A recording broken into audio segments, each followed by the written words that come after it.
জলবায়ু বদলে যাচ্ছে এমন কথা শুনে শুনে আমরা অনেকেই বড় হয়েছি, কিন্তু লাভ কি হয়েছে?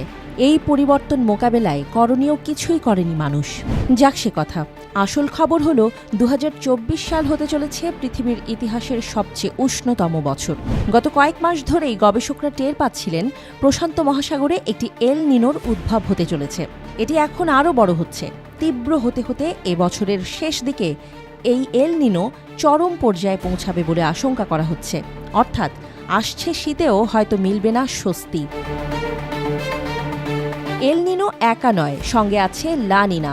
স্প্যানিশ শব্দ এল নিনো অর্থ ছোট ছেলে আর লা নিনা অর্থ ছোট মেয়ে। নাম দুটি দিয়ে বোঝানো দুই অবস্থা হল সামুদ্রিক বায়ু সঞ্চালনের ফলাফল। সমুদ্রপৃষ্ঠের তাপমাত্রা এবং বায়ুমণ্ডলের চাপের ক্রমাগত পরিবর্তন থেকেই সৃষ্টি হয় এই প্রাকৃতিক দুর্যোগ।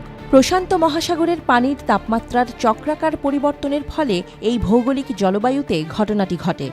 এর কারণেই পৃথিবীর তাপমাত্রা এবং বৃষ্টিপাত প্রভাবিত হয়। এবার যা আমরা দেখছি, এল নিনোর পরে আসে লা নিনা, তারপর আসে এনসো বা এল নিনো সাউদার্ন অসিলেশন নিরপেক্ষ পর্যায়। আবহাওয়ার শুষ্ক মৌসুম হল এল নিনো পর্যায়। এই সময় স্বাভাবিকের চেয়ে বৃষ্টিপাত কমে যায়, তাপমাত্রা প্রচণ্ড বেড়ে যায়। তারপর আসতে পারে লা নিনা, তখন বেড়ে যায় বৃষ্টিপাত আর বন্যা, তাপমাত্রাও স্বাভাবিকের চেয়ে কমে যায়। এল নিনো পর্যায়ে প্রশান্ত নিরক্ষরেখার চারপাশে মহাসাগরের পানি উষ্ণ হতে থাকে। এ সময় সমুদ্রপৃষ্ঠের তাপমাত্রা কয়েক মাস, এমনকি এক বছরেরও বেশি সময় ধরে 1 থেকে 3 ডিগ্রি সেলসিয়াস বৃদ্ধি পেতে পারে।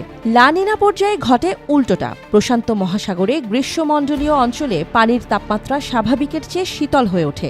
সাধারণত চক্রের এই অবস্থা 9 মাস থেকে 1 বছর পর্যন্ত চলতে পারে, আবার কখনো কখনো তা 3 বছর পর্যন্ত স্থায়ী হয়। সাধারণত 2 থেকে 7 বছর পর পর এই চক্র ফিরে আসতে পারে। আর এল নিনো শেষ হলেই লা নিনা আসার সম্ভাবনা থাকে, কিন্তু এমনটা নিশ্চিত করে বলা যায় না। এল নিনোর কারণে গ্লোবাল ওয়ার্মিংয়ে পরিবর্তন আসছে, ফলে ভবিষ্যতে এল নিনো আরও শক্তিশালী হচ্ছে। বিজ্ঞানীরা আগেই অনুমান করেছিলেন 2023 সালে এল নিনোর বিপর্যয়ের মুখোমুখি হবে গোটা পৃথিবী। 2023 বা 2024 সালে বিশ্বে গড় তাপমাত্রার নতুন রেকর্ড হবে। এতদিনে মার্কিন বিজ্ঞানীরা নিশ্চিত করেছেন এল নিনো শুরু হয়ে গেছে। নিষ্ঠুর এই আবহাওয়ার কারণে 2024 সাল হয়ে উঠতে পারে পৃথিবীর সবচেয়ে উষ্ণ বছর। চলমান এই এল নিনো পৃথিবীর তাপমাত্রা বৃদ্ধি 1.5 ডিগ্রি সেলসিয়াসে আটকে রাখার লক্ষ্যমাত্রাকে ছাড়িয়ে যেতে পারে। এর প্রভাব পৃথিবী জুড়েই দেখা যাবে।